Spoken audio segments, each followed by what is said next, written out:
अस्सलाम वालेकुम नाज़रीन, मैं हूँ इसार राना और ख़बर की खबर प्रोग्राम में आपको खुशामदीद कहता हूँ। शफीक अवान साहब, सलमान आबिद साहब मेरे साथ हैं। और सबसे पहले मैं आपको जश्न आज़ादी की मुबारकबाद देता हूँ, क्योंकि कल हमारा प्रोग्राम नहीं होगा तो मैंने कहा कि हम इसका आगाज़ ही जो है वो आपको मुबारकबाद से करें। शफीक साहब माशाल्लाह, आज आप भी ग्रीन, मैं भी ग्रीन और हमारा जो पाकिस्तान के कलर पहने हुए हैं। पाकिस्तान के कलर पहने हुए और जश्न आज़ादी जो है हम तो अभी से सेलिब्रेट करना शुरू हो गए। हमने तो अपने फ्लैग भी लगा लिए हैं, तो कल इंशाल्लाह पूरी कौम जो है वो मनाएगी। अब मैं चलता हूँ रनडाउन की तरफ। पहले आपसे रनडाउन शेयर करता हूँ और उसके बाद हम जो हमारे आज के अहम इश्यूज़ हैं उस पर बात करूँगा। सबसे पहले मीडिया अथॉरिटी के ऊपर आज गुफ्तगू होगी और ये देखेंगे कि मीडिया अथॉरिटी से कुछ लोगों के पेट में क्यों मरोड़ उठ रहे हैं, उनका प्रॉब्लम क्या है इस अथॉरिटी से, उन्हें क्यों इतना ज़्यादा इस अथॉरिटी के हवाले से लेके उनके मसाइल खड़े हो रहे हैं। दूसरा आज का हमारा अहम जो इशू है वो है दासू हमले में भारत और अफ़गानिस्तान मुलविस हैं और चीनी इंजीनियर्स पे हमले की मनसूबा बंदी जो है वो अफ़गानिस्तान में की गई। ये वज़ीर ख़ारजा कल उन्होंने प्रेस कॉन्फ्रेंस की और उसमें सबूत के साथ सारी चीज़ें जो हैं वो मीडिया के सामने पेश की गई। तीसरी अहम खबर है अफ़गानिस्तान की। वहाँ सूरत हाल बहुत गंभीर हो चुकी है और अब ये ताज़ा तरीन रिपोर्ट्स हैं कि जो तालिबान हैं उन्होंने ना सिर्फ ये कि 2 एयरपोर्ट्स पे कब्ज़ा कर लिया बल्कि एक आर्मी हेडक्वार्टर पे भी कब्ज़ा कर लिया है। दूसरी जानिब अफ़गान सदर ने तालिबान को पेशकश की है कि आप इक़्तिदार में मेरे साथ शरीक हो जाएं, लेकिन उन्होंने इनकार कर दिया। पाकिस्तान अब कल वज़ीर आज़म जनाब इमरान खान साहब ने गैर मुल्की अखबार नवीसों से गुफ्तगू की, फिर उन्होंने जो हुकूमती तर्जुमान हैं उनसे भी गुफ्तगू की और उसका सबसे अहम बात यह थी कि उन्होंने कहा कि अब ताज़ा तरीन सूरत हाल ये कि अमरीका और भारत दोनों स्ट्रेटेजिक पार्टनर हैं। इस वजह से अमेरिका पाकिस्तान के साथ इस तरह का सलूक कर रहा है और अमेरिका ये चाहता है कि हम उसका जो 20 साला गंद है वो पाकिस्तान साफ करे। फिर एक बड़ी अहम खबर माफ़ कीजिएगा आपसे शेयर करना चाह रहा हूँ कि IMF की पाकिस्तान के लिए 2.77 अरब डॉलर की जो इमदाद का ऐलान था वो पाकिस्तान को मिल जाएगी इस हफ्ते में और वो पैसे डायरेक्ट जाएंगे स्टेट बैंक ऑफ पाकिस्तान में। वज़ीर ख़जाना ने कल इस हवाले से मीडिया से गुफ्तगू की।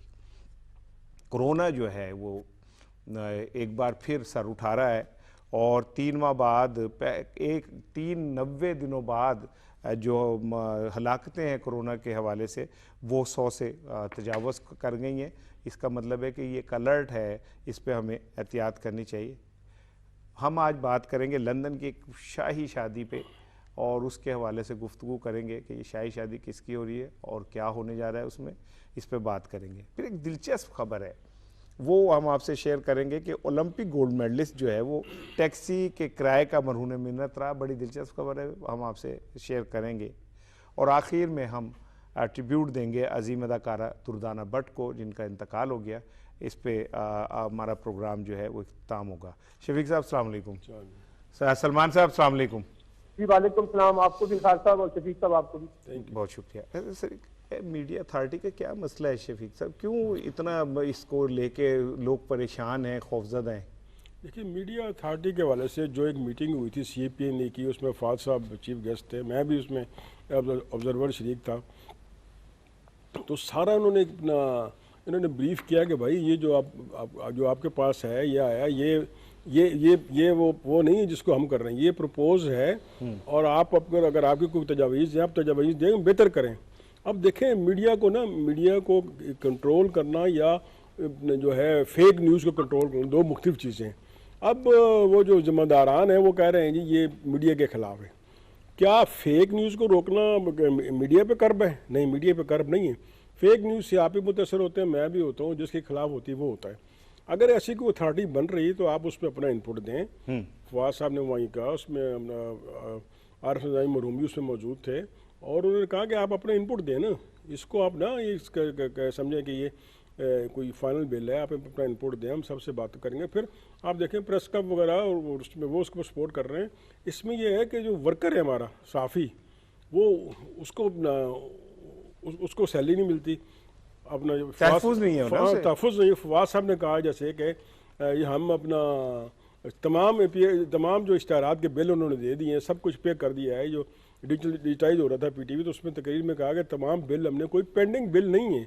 अरे बिल पेंडिंग नहीं है तो भाई अल्लाह के बंदो, आप वो जो बेनिफिट है वो अपने वर्करों को दो, उनको सैलरी दो। 4-5 दिन उनको सैलरी नहीं मिल रही। बिल्कुल ठीक, तो बिल्कुल ये ठीक। इस तरफ आप आएँ कि ये अगर फ़ायदा वर्करों का है तो जो क्लब्स हैं या यूनियंस हैं वो देखें उनका बेनिफिट क्या। आप देख जा रहे हैं मालकान जो हैं वो भी डिवाइड हैं, आपको पता है 2 ग्रुप बने हुए हैं।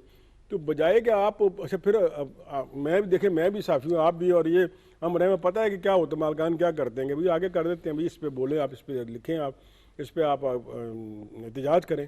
तो आप जब फवाद चौधरी साहब हुकूमत कह रही है कि आप अपना इनपुट दें ताकि हम बेहतर करें, ताकि किसी की पकड़ी ना उछाले, कोई एंटी स्टेट ना जाए। कल फवाद साहब एक टीवी प्रोग्राम में यही उनका नैरेटिव था कि भाई अगर कोई एंटी स्टेट जाता है तो फिर हम क्या उसको अपना कर्म ना करें, उसको पकड़े ना। बिल्कुल तो ठीक, ये बिल्कुल मीडिया अथॉरिटी का जो बिल आ रहा है उस पर फिर अपोजिशन देखें ना, अपोजिशन भी आउटराइटली रिजेक्ट कर देती है हर चीज़। अब मेरी इतलात ये है कि जो वो वोटर मशीन है उस पर उनका कुछ कंसेंसस हो रहा है कि भाई कुछ साड़ी मान लो, कुछ अपनी कर लो।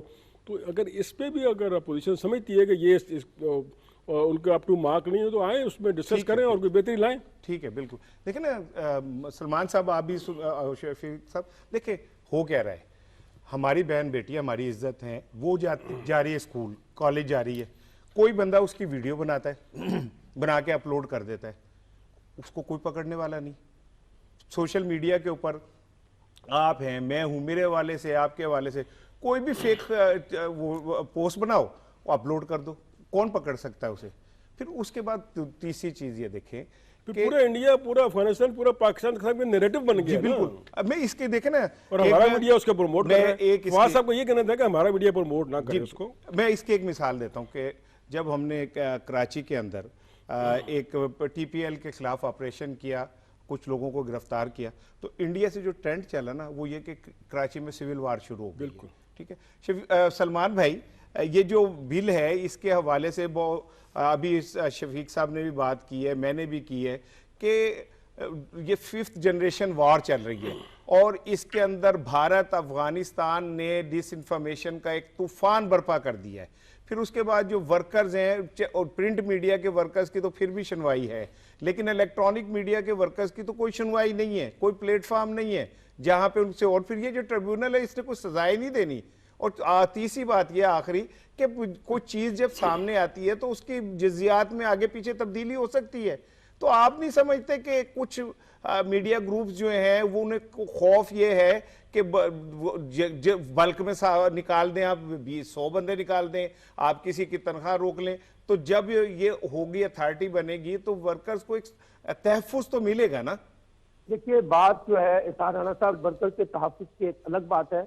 बुनियादी तौर पर इस वक्त दुनिया भर में मीडिया के हवाले से जो मीडिया में नई जहतें आई हैं, नई जिद्दतें आ रही हैं, जिस अंदाज से सोशल मीडिया, डिजिटल मीडिया आगे आ रहा है, तो पूरी दुनिया में मीडिया को रेगुलेट करने का एक अमल सामने आ रहा है। ये कोई सिर्फ पाकिस्तान में नहीं हो रहा, पहली बात तो ये है। और मीडिया को रेगुलेट इसलिए किया जा रहा है कि ना सिर्फ इन इदारों को जो है स्ट्रेंथन किया जाए, बल्कि इनको ट्रांसपेरेंट किया जाए, इनको अकाउंटेबल किया जाए। और ये जो बहुत से इदारे पाकिस्तान के अंदर बने हुए हैं, यानी पाकिस्तान प्रेस काउंसिल है, फिर अखबारात से जुड़े मामलात हैं, फिर उसके इलेक्ट्रॉनिक से जुड़े हुए मामलात हैं, और फिर उनमें आपको जो वर्कर्स की शिकायत के हवाले से जो इदारे बने हुए हैं, इन सबको यकजा करने का मकसद ये है कि एक छतरी के नीचे ये तमाम इदारे एक दूसरे के साथ लिंक हो और ज्यादा बेहतर तरीके से परफॉर्म कर सकें। तो मुझे जाती तौर पर जो बात समझ आती है वो ये है कि इन इदारों को स्ट्रेंथन करना, इनको अकाउंटेबल करना वक्त की जरूरत है, एक बात। दूसरी बात यह है कि देखिए ये कोई यकतरफा बुनियाद के ऊपर नहीं हो रहा। जैसे शफीक अवान ने कहा कि ये एक मशावरत का अमल है, और फवाद चौधरी साहब भी कह चुके हैं कि जिसके पास भी तजावीज है, ना सिर्फ अखबारात में या टीवी वाले या सोशल मीडिया वाले, बल्कि सिविल सोसाइटी के लोग भी, एकेडमिक्स भी जो है ना इसके ऊपर अपना इनपुट दे सकते हैं, ताकि हम इसको ज्यादा काबिल कबूल बना सकें। इसलिए इससे डरने की बजाय अगर उस बिल में अगर उनके कुछ तहफुजात है तो वो सामने आने चाहिए। हमारे यहाँ प्रॉब्लम ये बन चुका है कि हम इमीडिएटली देखे बगैर, पढ़े बगैर फौरी तौर पर उसको रिजेक्ट कर देते हैं। अब आप मुझे ये बताइए ना कि जो कुछ इस वक्त हमारे इलेक्ट्रॉनिक टीवी पर और बिलखसूस सोशल मीडिया पे हो रहा है, क्या इसको रेगुलेट नहीं किया जाना चाहिए? क्या वर्कर्स को प्रोटेक्शन नहीं मिलनी चाहिए? क्या इन इदारों को अकाउंटेबल नहीं होना चाहिए? और एक ऐसे मौके पे जिस वक्त खास तौर पे हिंदुस्तान का, अफगानिस्तान का, अमेरिका का ये जो बड़े बड़े नेक्सस बन चुके हैं एंटी पाकिस्तान कॉन्टेक्स्ट में, इनके हवाले से अगर चीजों को अकाउंटेबल किया जा रहा है, इसको मॉनिटर किया जा रहा है, तो इसमें बुराई क्या है? क्योंकि एक पूरी वॉर है जो पाकिस्तान को आइसोलेट कर रही है। अभी आपने कहा कि कराची के कॉन्टेक्स्ट में एक छोटे से वाकये की बुनियाद पे उन्होंने कहा कि पाकिस्तान में Karachi is a civil war, फिर उससे पहले उन्होंने पाकिस्तान में सैंक्शंस की बात की है। तो हमारे यहाँ जो सेंस ऑफ रिस्पॉन्सिबिलिटी है उसको लाने के लिए आपको इंस्टीट्यूशनल मैकेनिज्म बनाने पड़ेंगे।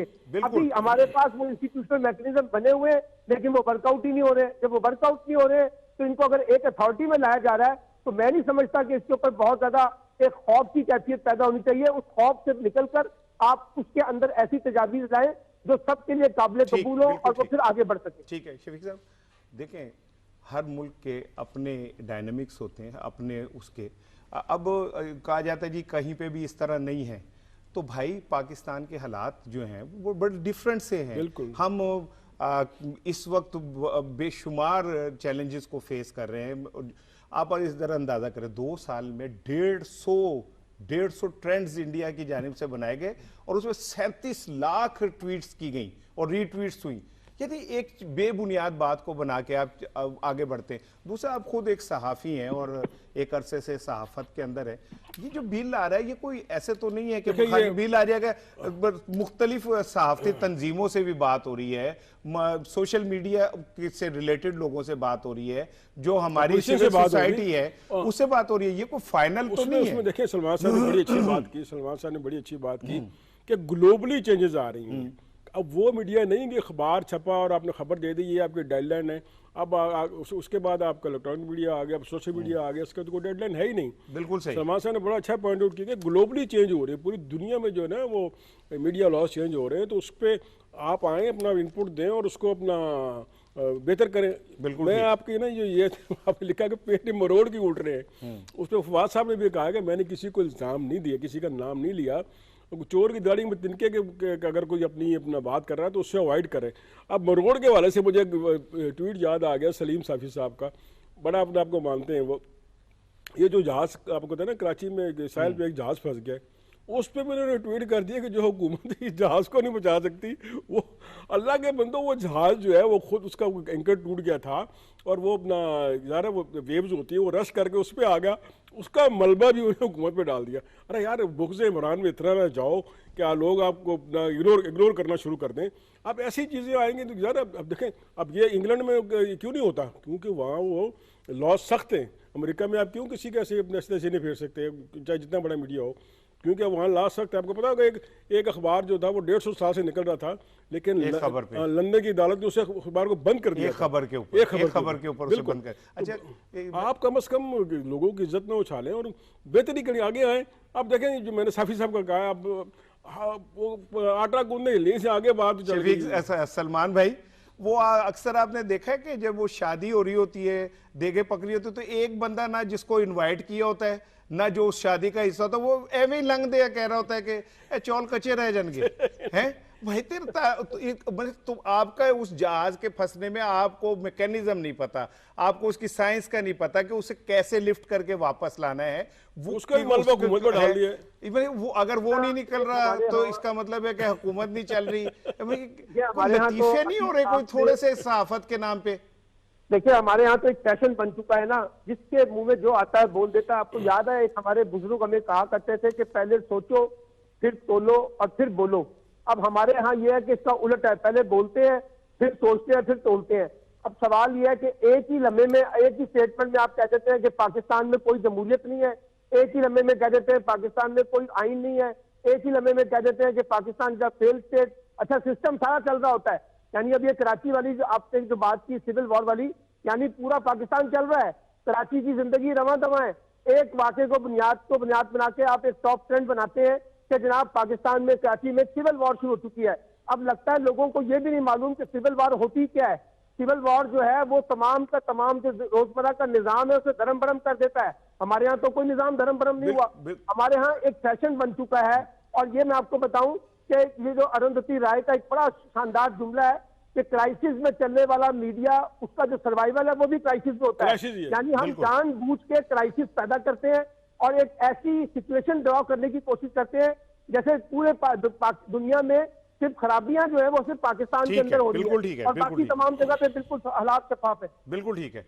शफीक साहब, अब आते हैं बड़े बहुत संजीदा, बहुत अहम इशू है, और वो ये कि कल शाह महमूद कुरैशी साहब ने प्रेस कॉन्फ्रेंस की और उनके साथ खालिद शेख साहब, बोर्ड डीआईजी जो है सीटीडी के, वो भी केपी के। अच्छा, उसमें उन्होंने सबूत के साथ और बड़ी तफसील के साथ उन्होंने बताया कि जो ये दासू हमला था, ये दरअसल भारत और अफ़गानिस्तान का एक मुश्तरका हमला था, और जो हमला आवर था खालिद शेख, वो अफ़गानिस्तान से, वहीं से अप्लाइड फॉर गाड़ी आई। ये तो खैर इस पे भी हम बात करेंगे कि भाई अगर ये आई तो हमें ट्रेस क्यों नहीं हो सकी, लेकिन बात ये कि एक तरफ अफगानिस्तान जो है वो उनका सदर का हम पे इल्ज़ाम लगाता है दरअंदाजी का, जबकि हमने तो बाढ़ भी लगा दी है, हमारे पास गैजेट्स भी हैं जो उस पर नज़र रखते हैं, हमारी फ़ौज भी वहाँ मौजूद है, और उसके बाद अफगानिस्तान की ज़मीन ही भारत इस्तेमाल करता है। बिल्कुल ठीक कह रहे हैं आप। उसमें अफगानिस्तान और इंडिया का नेक्सस है, ये मिल के पाकिस्तान को डिस्टेबलाइज करना चाहते हैं, और इंडिया का वो ख्वाब पूरा नहीं हुआ कि वो अपना अफगानिस्तान में अपना रूल करे, अफगानिस्तान अपना को रोल प्ले करे, और तालिबान ने उसको टेक ओवर कर लिया है। अब देखें दासू हमला जो अपना उन्होंने कहा था कल शाह महमूद साहब ने कि ये असल में दासू डैम पे ये इन्होंने अटैक करना था, लेकिन सिक्योरिटी की वजह से वो नहीं कर सके, और ये इन्होंने उनका ख्याल था कि भाई ये दुनिया जो है अंधी है। अरे भाई अब वो दुनिया नहीं रहेगी कि जब 65-70 की जंग, अब तो भाई कदम कदम पे कैमरे हैं, और ये उन्होंने ट्रेस करके, और उसमें चाइनीज़ जो टेक्नोलॉजी है, चाइनीज़ ने भी पाकिस्तान की हेल्प की कि ये कहाँ से गाड़ी आई, कहाँ से ट्रेस हुआ, कुछ 1700-1800 कैमरों से निकली वो। ये आपकी बात ठीक है, इसके ये ट्रेस होना चाहिए कि आई कहाँ से, कैसे पहुँच गई, लेकिन ये कम से कम जो पहला जो है हमने इसको ट्रेस कर लिया है कि इसके पीछे कौन है, और चाइना को भी ये पता है कि वो चाहते हैं कि ना पाकिस्तान डिस्टेबलाइज हो, और साथ ही वो ये कहते हैं कि जो चाइना के जो इन्वेस्टमेंट है ना, असल में ये चाइना पे अटैक है, ये पूरा अमेरिका, अफगानिस्तान और ये भारत, ये चाहते हैं कि भाई ये किसी तरह जो चाइना ये कर रहा है, इन्वेस्टमेंट कर रहा है, उसको ना अपना आगे पंपने दीजिए। अच्छी बात है कि पाकिस्तान हुकूमत ने इसको ट्रेस कर लिया है। बिल्कुल सही, बिल्कुल सही। सलमान साहब, इस हमले के बाद एक ऐसा तासुर दिया गया कि जैसे कुछ चीन नाराज हो गया है या इस तरह, लेकिन कल शाह महमूद कुरैशी साहब ने कहा कि जो तहकीकात हैं उससे चीन मुतमईन है, और सीपैक के ऊपर जो काम है वो जारी रहेगा। 2 दिन पहले चीनी सफ़ीर साहब ने लाहौर में एक तकरीब में गुफ्तगू करते हुए उन्होंने कहा कि हमने कोई 70 अरब के करीब इन्वेस्टमेंट की है, और 35 अरब के करीब, और उसमें कुछ 700 से ज़्यादा प्रोजेक्ट जो हैं वो चल रहे हैं। तो जो दुश्मन है उनके को तो मुंह की खानी पड़ी है ना, कि चीन और पाकिस्तान ने साबित कर दिया कि हम इस तरह की चीज़ों से कहीं पे भी हमारे दरमियान दरार नहीं पड़ सकती। देखिए, बात बड़ी बुनियादी थी। आपको याद होगा एक बार नरेंद्र मोदी ने कहा था कि वो सी पैक को किसी भी सूरत में कामयाब नहीं होने देंगे, ये उन्होंने बरमला ऐलान किया था अपनी तकरीर में। यानी ये हिंदुस्तान जो है उसको ये डाइजेस्ट नहीं हो रहा कि जो इस रीजन के अंदर एक इकोनॉमिक हब पैदा हो रहा है, पाकिस्तान उसका बेनिफिशियरी बनने जा रहा है, तो वो क्यों चाहेगा कि पाकिस्तान इकोनॉमिकली स्टेबल हो जाए। अच्छा, इसी कॉन्टेक्स्ट में ये जो अफगानिस्तान के अंदर जो इस वक्त सूरत हाल है उसका भारत फायदा उठा रहा है ना। हम ये बात पहले भी कर चुके हैं कि इस वक्त काबुल में चलने वाला जो तमाम मीडिया है वो भारत के जेरे असर है और जेरे कंट्रोल है। उसपे भारत के लोगों ने बड़ी सरमायाकारी की है, और वहां से वो ये नैरेटिव बिल्ड करते हैं एंटी पाकिस्तान के कॉन्टेक्स्ट में। और ये जो प्राइम मिनिस्टर ने कल बात की है, इमरान खान साहब ने बिल्कुल बजा कहा है कि देखिए, अमेरिका पहले हमें ये कहता रहा है कि आप भारत की हेजमनी को कबूल कर लें और भारत की बालादस्ती को कबूल करके इस खित्ते में उसकी चौधराहट को तस्लीम करें। अब इस वजह से भारत की जब सरपरस्ती की जाती है तो भारत जो है फिर वो अफगान हुकूमत जो इस वक्त आइसोलेट हुई हुई है, डॉक्टर अशरफ गनी, उसका फायदा उठा रहा है। इसराइल उसके पीछे है। इस तरफ आ रहा हूं मैं, इस तरफ आ रहा हूं करना चाहते हैं ना सलमान साहब, मैं इस तरफ आ रहा हूं। एक्चुअली तो वो निसार कादरी ने एक ड्रामे में वो कहते थे ना कि वक्त कम और मुकाबला सख्त है, तो वक्त कम है और मेरे पास खबरें बहुत ज्यादा है और मैं चाह रहा हूं कि उन सब के ऊपर डिस्कस हो। अफगानिस्तान की जो सूरत हाल है ना वो बड़ी गंभीर होती जा रही है। कल ये हुआ कि तालिबान ने 2 एयरपोर्ट्स के ऊपर भी और एक फौजी हेडक्वार्टर पे भी कब्जा कर लिया, और अब अशरफ गनी साहब जो परसों तक भड़के मार रहे थे ना कि हम उन्हें भगा देंगे, हम ये कर देंगे, वो कर देंगे, अब वो इस सतह पे आ गए कि वो कहते हैं कि भाईजान साड़ी जान छो, साढ़े नाल बीच मिल जाओ ते तुसी इख्तिदार आप भी शरीक हो जाए। तालिबान ने उसका इनकार कर दिया। अच्छा, इसके हवाले से मैं चाह रहा हूं कि पहले एक आपको रिपोर्ट दिखाऊं और रिपोर्ट के उसके बाद जो है मैं गुफ्तगू करूंगा। लेकिन अच्छा, कल जो इसी हवाले से ना फवाद साहब बड़ी इंपॉर्टेंट चीज़ जो हुई ना वो ये कि वजीर आजम ने गैर मुल्की साफियों से गुफ्तगू की और उसमें ये उन्होंने कहा कि अमरीका ये चाहता है कि जो उसने गंद फैलाया ना 20 साल का वो हम सा, और भाई हम क्यों करें? अब आलम ये आ गया है कि अमेरिका जाते जाते कह रहा है जो मर्जी करो, हम साढ़े सफारत का कुछ ना करा। अब देखे ना, ये मैं पहले बात कर चुका, ये हाल आगे हो गया है कि वो कह रहा है कि भाई मैं अगर जाऊं तो मेरे सफर खाने पे कब्जा ना करना, हमला ना करना। तो पहले आपको सारी चीज़ें सेट करके जाओ, आप अफरा तफरी में निकल गए हो, वो कहते हैं ना भागते चोर की लंगोटी, वो आप निकल गए हो। और फिर प्राइम मिनिस्टर ने बिल्कुल ठीक कहा है कि भाई ये अपना पाकिस्तान का कोई प्रेशर नहीं है कि तालिबान कुछ सोच नहीं कि हम दबा दें और वो अपना उसको वो हमारी बात माने। ये सारा वो अब अफगानिस्तान और तालिबान तब्दील हो चुके हैं। और अब ये अपना अशरफ गनी साहब पहले तो ये सुल्तान रही बने हुए थे, मौला जट बने हुए थे, अब वो कहते हैं कि आप आएँ हुकूमत के हमारे साथ शरीक करें। वो आपको पता है पहले प्रोग्राम से हम कह रहे हैं कि आप उनको इंगेज करें, आप उनको हुकूमत पाकिस्तान तो पहले दिन से ये कह रहे हैं आप उनको हुकूमत में लाएं आप मिल बैठ के अब वो कह रहे हैं कि अपना अब तालिबान कह रहे हैं कि हम नहीं आएंगे, अब वो शरीक। तो जाहिर है जब आप एक बंदे किसी एक ग्रुप सर्टेन ग्रुप के खिलाफ आप ये करें कि भाई हम अपना आपको मलेशिया तैयार करें उनको मारने के लिए कि हम मुकाबला करेंगे, हम ये करेंगे वो कर, फिर B-52 तैयार है और अमेरिका उन पे हमला करे, फिर आप कहें कि आप हुकूमत में शरीक हो। हुकूमत की भी अमेरिका की भी दो रुखी पॉलिसी है, बिल्कुल ठीक, वो किसी एक तरफ आता नहीं, जहाँ उसका फायदा होता है वो बिल्कुल ठीक है। अच्छा, वैसे भी सलमान साहब, शफीक भाई, आप जानते हैं कि अफगानिस्तान में जो ताकत है ना वही सब कुछ होती है। जो ताकत में अब पूरी हिस्ट्री उठा के देख लें, वहां हमेशा ताकतवरों का राज रहा है। अब तालिबान ताकत में है तो अब वो क्यों अब इसको अशरफ गनी की बात सुनेंगे? एक मैं चारों के छोटा सा पैकेज है वो हम शेयर करते हैं, देखते हैं, उसके बाद मैं बात को आगे बढ़ाऊंगा। ये पैकेज देखिए जरा। सदर अशरफ गनी का अफगानिस्तान में अपना इक़्तिदार बचाना मुश्किल हो गया। अफगानिस्तान में तालिबान ने पेशकदमी जारी रखते हुए जहां एक तरफ मिलिट्री हेडक्वार्टर पर कब्जा कर लिया है, वहीं सूबा गजनी के दारुल हुकूमत गजनी समेत मुल्क के 11 सूबाई दारुल हुकूमतों का कंट्रोल हासिल कर लिया है।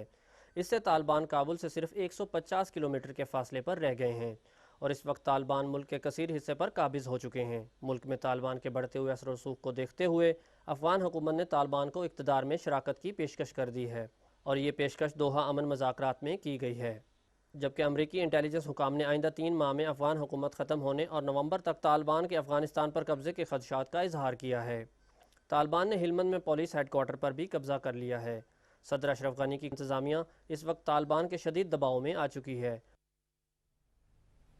जी हाँ शफीक साहब, देखिए सलमान साहब से मैंने चाह रहा था कि वज़ीर आज़म का जो गुफ्तगू थी उस पर सलमान साहब का मैं राय लेना चाह रहा था, क्योंकि शफीक साहब देखें वज़ीर आज़म ने जो कल बड़ी कैटेगोरिकली कहा है कि भाई बात यह है कि अगर भारत और अमेरिका एक जगह मिल गए तो सलमान साहब इसका मतलब है कि भारत और अमेरिका अगर एक दूसरे के पार्टनर बन गए हैं तो पाकिस्तान के लिए तो अब ऑप्शन खुले हैं ना, वो कोई मरूने मिन्नत तो नहीं है कि वो अमेरिका की तरफ देखे या भारत की तरफ देखे। हमने तो अपने मुफादात को, मुल्की मुफादात को देख के फैसले करने ना। देखिए ना, यही तो हो रहा है इस वक्त, जब हम देख रहे हैं कि हमारे सामने इस वक्त अपॉर्चुनिटीज हैं और हम अपना जरा थोड़ा सा अपना जैसे कहते हैं साइड एक चाइना के कॉन्टेक्स्ट में लेने की कोशिश कर रहे हैं, तो अमेरिका भारत की मदद से और भारत अमेरिका की मदद से वहां पर जो खास तौर पे जो अमल खेल रहा है वही इस वक्त एक मनफी पॉलिटिक्स हो रही है ना इस पूरे रीजनल पॉलिटिक्स में, ताकि इस पूरे खित्ते को डिस्टेबलाइज किया जाए, यहाँ CPEC की अपॉर्चुनिटीज को डिस्टेबलाइज किया जाए, यहाँ ये जो चाइना उभर रहा है उसको कमजोर किया जाए, पाकिस्तान चाइना रिलेशनशिप के अंदर दरार डाली जाए और ये परसेप्शन बिल्ड किया जाए कि जो सारा कुछ हो रहा है उसमें बुनियादी कसूर जो है वो पाकिस्तान का है। अब आप देखिए एक और बात बड़ी अहम है, आपने अभी एक फुटेज दिखाया है तालिबान के बारे में कहा जा रहा है हिंदुस्तान की तरफ से, अफगानिस्तान की तरफ से, अमेरिका की तरफ से कि ये पाकिस्तान की प्रॉक्सी है, यानी पाकिस्तान के हाथ में उसका रिमोट कंट्रोल है। हालांकि हम बार बार ये कहते रहे कि तालिबान का रिमोट कंट्रोल हमारे पास नहीं है, वो खुद मुख्तार हैं, अब वो फैसले कर रहे हैं। वो चीन में जाके वहां के वजीर खारजा से मुलाकात करते हैं, दोहा में यूरोप के ममालिक से बातचीत करते हैं, वो अपना फैसला कर रहे हैं, वो पाकिस्तान पे भी प्रेशर डालते हैं। उसकी वजह यह है कि अब वो इस वक्त अपने आप को एक फातेह समझते हैं, उन्होंने अपनी मुजामत को कामयाब किया है, तो वो कैसे हमारा एजेंडा मान लेंगे, उनका अपना एजेंडा है। वो फतह के करीब है, उन्हें क्या जरूरत है किसी की बात सुनने की। जी, तो मैं कह रहा हूँ अमेरिका को भी ये बात समझनी चाहिए, भारत को भी समझनी चाहिए कि ये जो आप तालिबान को बार बार नत्थी कर देते हैं पाकिस्तान के साथ, पाकिस्तान बार बार कह रहा है, मैंने आपको कल भी कहा था कि वो ये नहीं कह रहा कि तालिबान बालादस्त हो जाए, हम कोई फैसिलिटेट नहीं कर रहे कि काबुल पे तालिबान का कब्जा हो जाए, हम तो फिर बार बार कह रहे हैं कि एक ऐसी हुकूमत लेके आए जो वहां के लोगों की हो, वहां के मैंडेट हो, लोगों ने उनको मुंतखब किया हो।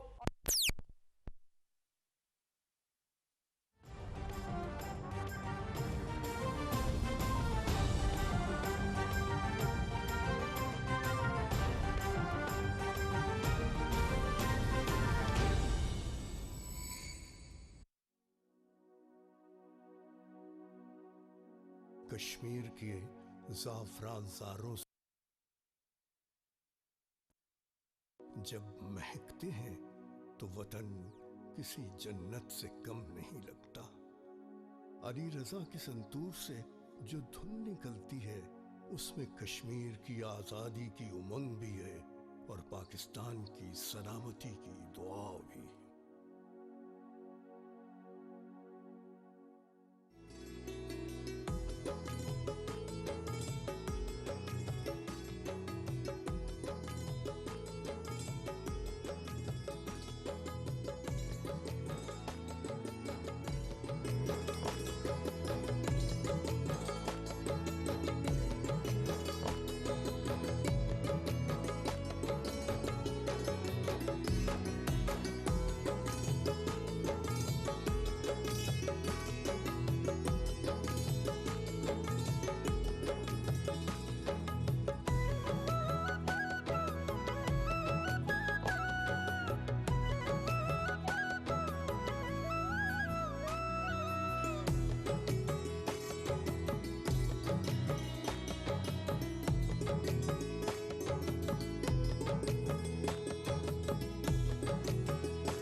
कल और आज वही मोतबर अंदाज, मगर जदीद तकाजों के साथ नए चैलेंजेस। अमन हो या नामसाइद हालात, हम रखेंगे आपको बाखबर, लम्हा ब लम्हा कौमी और बैनुल-अक़वामी खबरों के साथ। शामिल होंगी बुलेटिन्स में इकोनॉमिक अपडेट्स और खेल के सनसनीखेज मुकाबलों की रिपोर्ट्स, काबीना के अहम फैसले, पार्लियामेंट की कार्रवाई और आपके हलकों के अवामी नुमाइंदों से जुड़ी सरगर्मियों का अहवाल। आप रहेंगे आगाह तालीम और सेहत से मुतालिक जदीद रिसर्च और खबरों से। हम करेंगे जराइम के पीछे छुपे चेहरों को भी बेनिकाब। पीटीवी का मिशन सच जिम्मेदारी के साथ।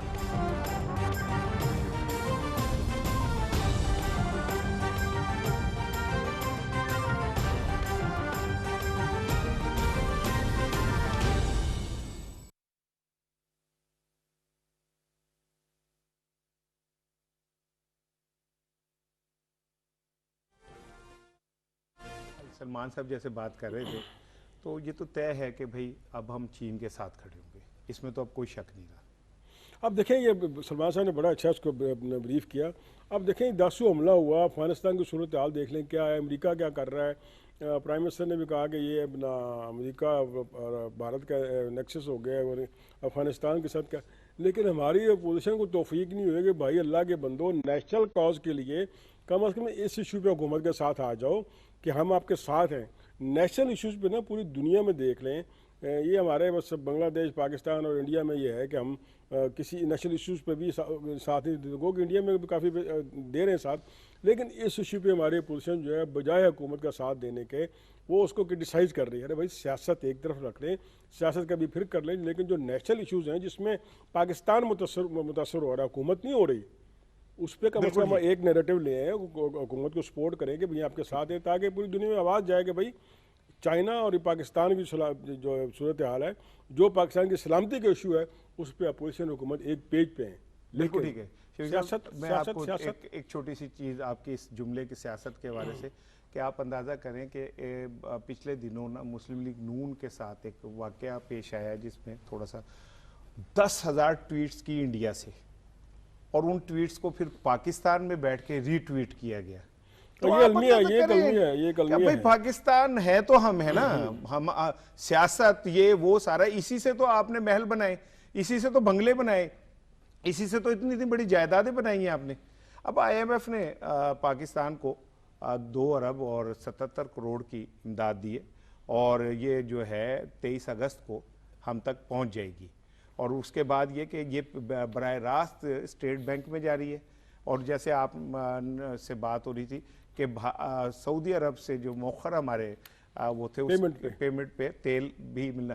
अब पाकिस्तान अपनी तारीख के अंदर पहली बार पाकिस्तान के ज़र मुबादला के ज़खायर जो हैं वो 25 अरब डॉलर से ऊपर गए हैं। तो ये मैं समझता हूँ बहुत बड़ी अचीवमेंट है। एक छोटी सी रिपोर्ट देखते हैं, उसके बाद फिर मैं इस पे आपके और सलमान साहब के कमेंट्स लेता हूँ।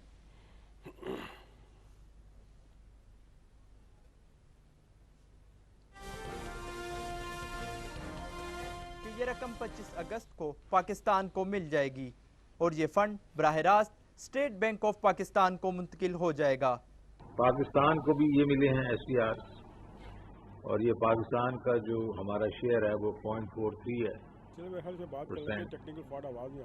उस लिहाज से हमें एग्जैक्ट $2.77 बिलियन 23 तारीख इस महीने की 23 तारीख को हमारे अकाउंट में, स्टेट बैंक के अकाउंट में स्विफ्ट के थ्रू ये क्रेडिट हो जाएंगे। IMF ने कोविड का मुकाबला करने वाले मुख्तलिफ ममालिक के लिए 650 अरब डॉलर जारी किए, जिसमें पाकिस्तान के लिए 2 अरब 77 करोड़ डॉलर रखे गए थे। रिपोर्ट देखिए हमने, और 2 अरब 77 करोड़ डॉलर बराह रास्त पाकिस्तान के अकाउंट में जाएंगे। और जैसे मैं कह रहा था कि 25 अरब डॉलर से ऊपर हमारे अल्हम्दुलिल्लाह जो ज़र मुबादला के ज़खायर हैं। फिर सऊदी अरब वाली बात भी है, तो इकॉनमी जो है हमारी मईशत वो मजबूत हो रही है। और जैसे कि उन्होंने कहा है शौकत तरीन साहब ने कि ये पैसे को हमने शॉपिंग वॉपिंग नहीं करनी, इन पैसों को हमने प्रॉपर तरीके से इस्तेमाल करना है, और ये जो पैसे हैं ये मिलने वाली रकम गैर मशरूत है, हम अपनी मर्जी से कोविड के हवाले से और मुख्तलिफ उसमें इस्तेमाल कर सकते हैं। देखिए ये बड़ी अच्छी, देखिए मैं वन लाइनर दूंगा। वन लाइनर ये है कि जो आलमी इदारे हैं उनका पाकिस्तान पर ये एतमाद जाहिर करता है। बिल्कुल सही, ये उन्होंने इमदाद दे के जाहिर किए, जो अपना पोजीशन हर वक्त रौला पाती रहती है, पंजाबी में कहूँगा, और फैटफ और ये और वो, तो भाई अगर पाकिस्तान को अपनी इकॉनमी बेहतर करता है फिर कोई इमदाद देता है ना। और जो इंटरनेशनल इदारे हैं पहले देखते हैं कि आप अपने मुल्क में क्या कर रहे हैं। बिल्कुल सही, अगर आपका मुल्क के इकॉनमी बेहतर हो रही है, आप मुल्क की अपना डेवलपमेंट कर रहे हैं, तो फिर वो एतमाद करके आपको ये ऐसी इमदाद या रकम देते हैं। फिर देखें सऊदी अरब के हवाले से अपोजिशन ने इतना रौला पाया हुआ था कि जी अब सऊदी अरब नाराज़ हो गया, ये हो गया, वो हो गया, अब हमें डेफर पेमेंट में वो अपना हमें तेल दे रहा है। इसका मतलब ये है कि ये प्रोपेगेंडा था। और फिर मैं पोजीशन से कहूँगा, अल्लाह के बंदो सियासत करो, लेकिन पाकिस्तान की कीमत पर सियासत बिल्कुल ना करो, बिल्कुल ना करो। आप हुकूमत को क्रिटिसाइज करें, अपनी सियासी जमातों को क्रिटिसाइज करें, लेकिन जहाँ पाकिस्तान का स्टेक आ जाए, फॉर गॉड सेक, वहाँ पे सियासत से बात आ जाए।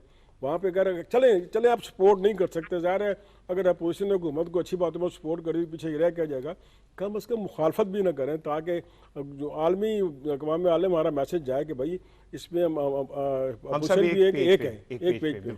सलमान साहब, ये जो 2 अरब 77 करोड़ पाकिस्तान के स्टेट बैंक में बराह रास्त जाएंगे, तो इकानमी को तो ऑलरेडी एक अपने पैरों पे खड़ी हो रही है, ये एक बूस्टर है पाकिस्तान के लिए। कोई डाउट नहीं है कि पाकिस्तान की इकॉनमी माजी के मुकाबले में या पिछले साल के मुकाबले में अब कुछ ऐसे इंडिकेटर सामने आ रहे हैं जो काफी उम्मीद का पहलू जो है उसको नुमाया करते हैं। और देखिए बुनियादी बात क्या है, एक होती है माइक्रो इकोनॉमिक्स, एक होती है मैक्रो इकोनॉमिक्स, यानी ऊपर की सतह पे जो माशी तरक्की के नए नए इंडिकेटर्स आ रहे हैं। अब चैलेंज जो है वो जो प्राइम मिनिस्टर ने भी कहा है, जो बड़ा चैलेंज है कि हम इस तरक्की के अमल को जो हमें ऊपर की सतह पे पैदा हुई है, इसे निचले तबके के ऊपर कैसे ट्रांसलेट करना है। ये है वो चैलेंज जो इस वक्त पाकिस्तान की इकॉनमी को भी और पाकिस्तान की गवर्नेंस को भी और पाकिस्तान की हुकूमत को दरपेश है। तो मैं ये समझता हूं कि जैसे जैसे ऊपर की इकॉनमी दुरुस्त होगी, वैसे वैसे उसका ट्रिकल डाउन जो है वो फिर नीचे इंपैक्ट आएगा और नीचे चीजें बिल्ड होगी। और ये जो बात शफीक अवान साहब ने की है ना, मेरा ख्याल ये है कि देखिए कुछ इश्यूज ऐसे हैं जिसपे हमारा नेशनल यानी कौमी इत्तेफाक राय होना चाहिए, और उनमें एक बड़ा इशू जो है वो इकॉनमी का है। देखिए ये मसला हुकूमत या अपोजिशन का नहीं है, ये हुकूमत आज होगी कल नहीं होगी, लेकिन असल मसला जो रियासत है उसकी भी सबसे बड़ी जरूरत है कि हम अपने आप को इकोनॉमिकली स्टेबल करें। तो हमें इकोनॉमी के ऊपर एक दूसरे पे ब्लेम गेम खेलकर उन लोगों को फायदा नहीं पहुंचाना चाहिए जो पाकिस्तान को डिस्टेबलाइज करना चाहते हैं। तो हमें खास तौर पे इस इकोनॉमी जो हमारे पास इस वक्त पॉजिटिव इंडिकेटर आ रहे हैं, इसको आगे बढ़ाएं, इसको निचली सतह के ऊपर ट्रांसलेट करें और ये प्रूव करें कि पाकिस्तान इकोनॉमिकली ग्रो हो रहा है। और जब पाकिस्तान इकोनॉमिकली ग्रो होगा तो फिर रीजनल पाकिस्तान का रोल भी बहुत बिल्कुल। सलमान साहब, I need your quick response के ये जो चौथी लहर है इसमें 100 से ज्यादा जो है ना मौत हो गई, और दिलचस्प बात यह कि असद उमर साहब ने कहा है कि सबसे ज्यादा SOPs की खिलाफ वर्जी जो है सियासतदानों ने की। तो मेरा ख्याल है पूरी कौम को अब ये समझना चाहिए कि भाई हमें सब ने मिलकर कोविड का मुकाबला करना है, खाली हुकूमत नहीं कुछ कर सकती, हुकूमत ने कोई ऊपर से कोई स्प्रे नहीं करना, बल्कि पूरी कौम को अपने SOPs पे अमल करना होगा, तमाम तबकों को। बात यह है कि हम कोविड के कॉन्टेक्स्ट में भी जो अब तक हमने कामयाबी हासिल की है ना, उसका भी एक बड़ा मेजर हिस्सा लोगों का कंट्रीब्यूशन है। अब इस वक्त लोग ये समझ रहे हैं बुनियादी तौर पे शायद कि ये कोविड जो है खत्म हो गया है। हमें आज भी ये रियलाइज करना चाहिए कि ये मामला अभी भी है और इसकी शिद्दत में इजाफा हो सकता है अगर हमने एहतियात का मुजाहरा ना किया। तो ये परसेप्शन पाकिस्तान को बिल्ड करना है कि ये अभी मसला भी मौजूद है और हमें एहतियात का जो दामन है उसको भी नहीं छोड़ना। तो मेरा ख्याल है कि मीडिया के अंदर से, सियासी जमातों के अंदर से, सिविल सोसाइटी के अंदर से, हुकूमतें भी जो है, और खास तौर पर मैं आपको बताऊं इसमें सबसे बड़ा रोल जो है वो प्रोविंशियल गवर्नमेंट का है और डिस्ट्रिक्ट मैनेजमेंट सिस्टम का है। ये जितना ज्यादा ट्रांसपेरेंट होगा उतना ज्यादा हम अपना हिफाजती तदाबीर जो है उनको यकीनी बना सकेंगे। बिल्कुल ठीक है शफीक साहब, बात तो यही है कि अक़वाम जब एक चीज पे खड़ी हो जाए तो फिर उसके बाद कोई मुसीबत कोई मुश्किल नहीं रहती। लेकिन हमारे यहाँ तो ये होता है कि बाजारों में ऐसे लगता है कि मुफ्त चीज़ें बिक रही हैं, बंदे पे बंदा चढ़ा होता है। अब पता है हमारे यहाँ अलमिया ये है, अलमिया ये है कि हम कोरोना से नहीं डरते, वैक्सीन से लगाने से डरते हैं। अरे अल्लाह के बंदो, कोरोना के जब फैलाने पे आप ऐसा निकल आते हो जैसे कोई चीज़ बट रही है, कोई जलसा जुलूस हो रहा है, तो कम से कम आप उसका जो प्रिकॉशन मेजर्स हैं, आप कोरोना वैक्सीन भी लगवाएं। और देखें ये बड़ी अपने ख़तरनाक बात की है कि 3 माह बाद 100 से ज़्यादा मौत हो चुकी हैं। इसका मतलब है कोरोना फैल रहा है, और ये कोरोना में हुकूमत के अपना या प्राइम मिनिस्टर के किसी ऑर्डर से नहीं होगा। इसमें हमें बहसियत कौम, बहसियत पाकिस्तानी हुकूमत का साथ, हुकूमत को छोड़ दें भाई, अपना साथ दें, अपने बच्चों का साथ दें। ये कितनी खौफनाक बीमारी है, इसमें कितनी अमवात हो चुकी हैं, और ये अब शॉपिंग होती रहेंगी, सब कुछ होता रहेगा, लेकिन जब तक हम SOP पे अमल ना करेंगे उस वक्त तक जो है वो ये बिल्कुल चलता रहेगा। और आपने असद उमर का जिक्र किया है कि सियासतदान जो है वो अपना इससे SOPs की खिलाफ वर्जी के, अब देखें अब जलसे हो रहे हैं, जुलूस हो रहे हैं। अब ये सियासतदान जो इस मुल्क के कहते हैं ना वो पतवार चलाने वाले मलाह हैं, अगर वही नहीं अपने इसको कंट्रोल करेंगे, वही पॉजिटिव मैसेज नहीं भेजेंगे, तो नीचे अवाम क्या करेंगे। शेख साहब, आप माशाल्लाह आपका फिटनेस बताती है कि आप खाने पीने के शादी में जाते हैं तो ज़्यादातर आपकी कोशिश क्या होती है कि किस तरह का खाना आप पसंद करते हैं, कि क्या हो, किस तरह का हो? बस ये कि लाइट खाना हो, लाइट हो, इतना हैवी ना हो कि आप वो तो कहते हैं जो पहाड़ बना लेते हैं प्लेटों पे, वो अजीब लगता है। वो ऐसा लगता है अपना आखिरी खाना खा रहे हैं, इसके बाद उन्हें शायद ना मिले, वो बल्कि ऐसा लगता है K2 जो हिमालय की तरह वो खड़ा कर देते हैं। एक शाही शादी होने जा रही है, बड़ा रोला है उसका, ये चक्कर क्या है, जरा थोड़ा सा बताएं ना। देखिए बच्चों की शादी अल्लाह जिनको हाँ जी हाँ, आमीन आमीन, अल्लाह उनकी किस्मत अच्छी करे, अल्लाह उनके नसीब अच्छे करे, अल्लाह उनके वालिदैन को सारी खुशियाँ देखने नसीब करे। लेकिन देखें बच्चों की शादी में भी सियासत हो रही है। अब सोशल मीडिया ट्रेंड देखे हुकूमत ने जुल्म कर दिया, माँ बाप को शरीक नहीं होने दिया, ये हो गया वो हो गया, बड़ी और अपना ज़ाहिर वहाँ लंदन से ही मैसेजेस आ रहे हैं। तो भाई आप देखें, अच्छा मैं आपको मजे की बात बताऊँ, पाकिस्तान रेड लिस्ट में है UK के कोरोना। अच्छा हाँ, ये वाली जो बात है ना, जरा इसको मुझे बताएं क्या है। इसमें देखें जो यहाँ से जाएगा उसे 10 से 15 दिन क्वारंटीन होना पड़ेगा वहाँ। और फिर अगर अपना बच्चों के वालिदैन ने यहाँ से जाना था तो वो पहले हुकूमत से कोई बात करते, लेकिन उन्होंने कहा ना हम अप्लाई नहीं करेंगे, तो भाई कैसे आपको वो मिलेगा। आप ही तो नहीं ना चीज़। देखा आप सोशल मीडिया देख लें, आप 7 से 12 तक देख लें, TV देख लें, जो ये हुकूमत पे क्रिटिसाइज करे, हुकूमत ने जाने दिया, हुकूमत खुद इनिशिएटिव लेती। अरे भाई ये एक सेट प्रोसीजर है, और शेख रशीद साहब भी कह चुके हैं। बहरहाल हमारी दुआ है कि बच्चों की शादी कामयाब हो, लेकिन शादी को सियासत मना बनाए।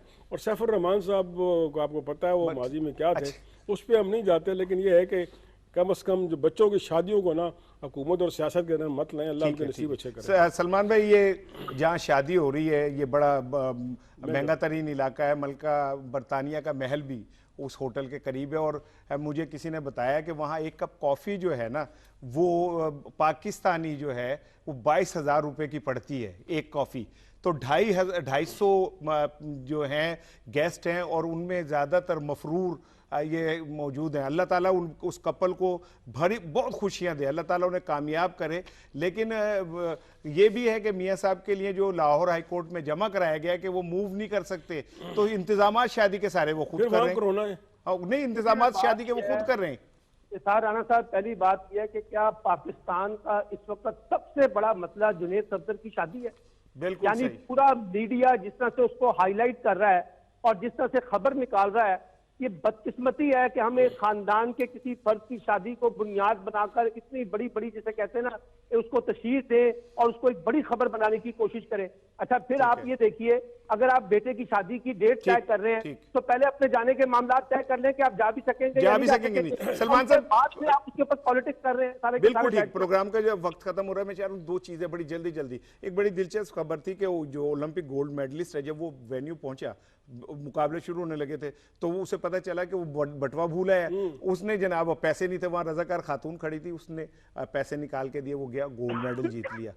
तो इसकी फिर उस जो एथलीट है उसकी खूबी क्या थी, गोल्ड मेडल जीतने के बाद उसने उस खातून को तलाश किया, उसका शुक्रिया अदा किया, जाके उसके इस पे कमेंट करें। यार देखिए, स्पोर्ट्समैन स्पिरिट हर एक चीज में आपको नजर आ रही है। शादी में करूँगी, वलीमा पाकिस्तान में होगा, जाती उमरा में होगा, जब भी होगा। अच्छा, आप देखें ये खातून, ये जो गोल्ड मेडल, ये उस खातून का जज्बा इसार देखें, उसे नहीं पता था कि वो कौन है। इसार दा तो जज्बा फिर तानू पता ही है ना जी। फिर अब देखें वहाँ पे सैकड़ों हजारों खिलाड़ी आए हुए थे, पार्टिसिपेंट आए हुए थे, लेकिन जब उसने देखा तो उसने उसको दिया और वो पे करके वो ना सिर्फ उसने हिस्सा लिया बल्कि वो रेस जीता भी, गोल्ड मेडल भी जीता। और ये जो है हम कह सकते हैं कि जरा तफन्नुन कि वो जो गोल्ड मेडल है वो एक टैक्सी किराए की मरूने मुरत में। सलमान भाई इस पे क्विक रिस्पांस, क्योंकि वो एथलीट ने क्या किया कि गोल्ड मेडल लेके गया, उस खातून के पास जमीका का वो एथलीट था और 110 मीटर की रेस वो जीत चुका था, जाके उसने पैसे भी दिए, गोल्ड मेडल भी उसको पेश किया, वो तो वापस मिल गया और फिर उसने कहा कि आप मेरे मुल्क आए, मैं आपके साथ आपको दावत देता हूं कि आप मेरे मुल्क का विजिट करें। बहुत बड़ी तो ये मैं समझता हूँ कि जापानी खातून ने गोल्ड मेडल तो नहीं जीता लेकिन इंसानियत का जो अवार्ड है वो जरूर जीता। देखिए बड़े लोग वही होते हैं इसार राना साहब, जिनके पास जो है ना एक दिल होता है और उसके अंदर एहसास होता है। और बड़े की खूबी जो है ना ये नहीं होती कि उसके पास कितनी धन दौलत है, उसका दिल कितना बड़ा है, उसके अंदर कितनी एहसार और कुर्बानी का जज्बा है और कितना वो लोगों के लिए हमदर्दी का पहलू रखता है। मेरे नजदीक तो बड़े लोगों की ये बुनियादी निशानी होती है और ये आपको हर सतह पे भी नजर आएंगे, छोटी सतह पे भी आपको बड़े लोग नजर आएंगे और बड़ी सतह पे आपको बड़े बोले लोग नजर आएंगे। बिल्कुल जहाँ जो लोग बड़े हैं हमें उनको रिस्पेक्ट देनी चाहिए। बिल्कुल ऐसे ही है। शफीक साहब प्रोग्राम का वक्त खत्म हो रहा है, एक ट्रिब्यूट में चाह रहा था, दुर्दाना भट्ट साहिबा का इंतकाल हुआ। दुर्दाना भट्ट साहिबा की असल खूबी ये थी कि पाकिस्तान पीटीवी के उन अजीम असासे में से वो एक थी जिन्होंने पीटीवी के बहुत सारे यादगार लेजेंडरी ड्रामे जो हैं प्रोड्यूस किए और फिर उसके बाद एक आला तालीम याफ्ता खातून थी, एक प्रिंसिपल थी। तो हम उनको ट्रिब्यूट देते हैं और हम दुआ करते हैं कि अल्लाह अपने जवार रहमत में उन्हें जगह दे, उनके दर्जात बुलंद करे। एक क्लिप आपको दिखाता हूं मैं दुर्दाना साहिबा का।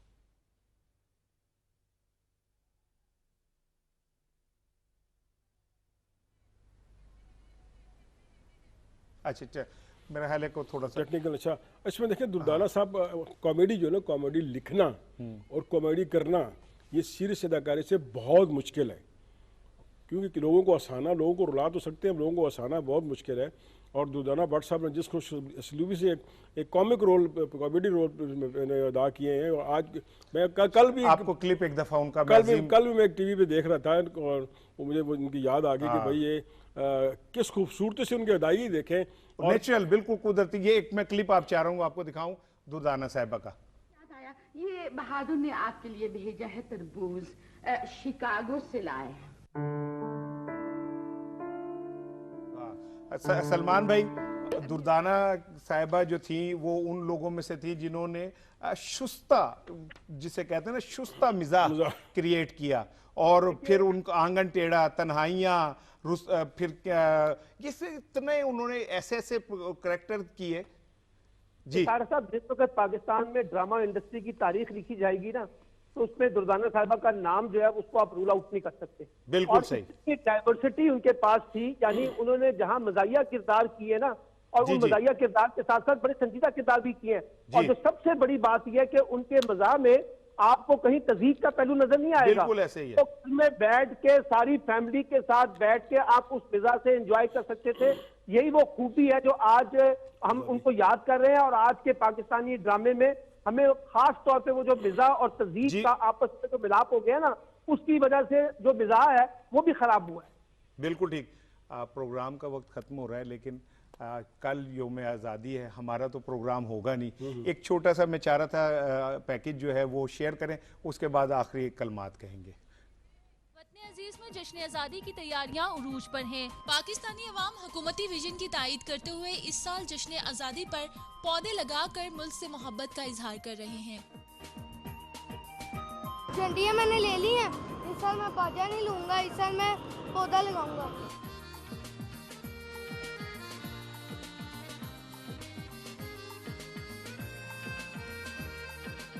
मैं नर्सरी में पौधे लेने आया हूँ क्योंकि इमरान खान साहब का बड़ा अच्छा मैसेज है कि इस दफ़ा झंडियों के साथ नहीं पौधे लगा के मनाएं, क्योंकि हमने पाकिस्तान को सरसब्ज बनाना है।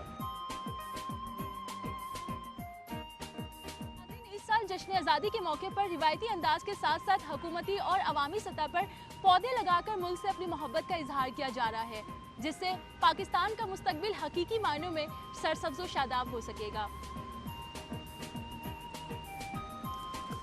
प्रोग्राम का वक्त ख़त्म हो रहा है। आपको जश्न आज़ादी एडवांस मुबारक हो और एक रिक्वेस्ट आपसे है, परचम लगाइए, परचम हर जगह लगाइए, लेकिन खुदारा जब परचम नीचे गिर जाएं, झंडियाँ नीचे गिर जाएं, तो उनकी बेहुरमती ना होने दीजिएगा, उनको उठा लीजिएगा। अगर आप पाकिस्तान से मोहब्बत करते हैं तो सिर्फ परचम लगाना मोहब्बत नहीं है, परचम को ज़मीन से उठाना भी मोहब्बत है।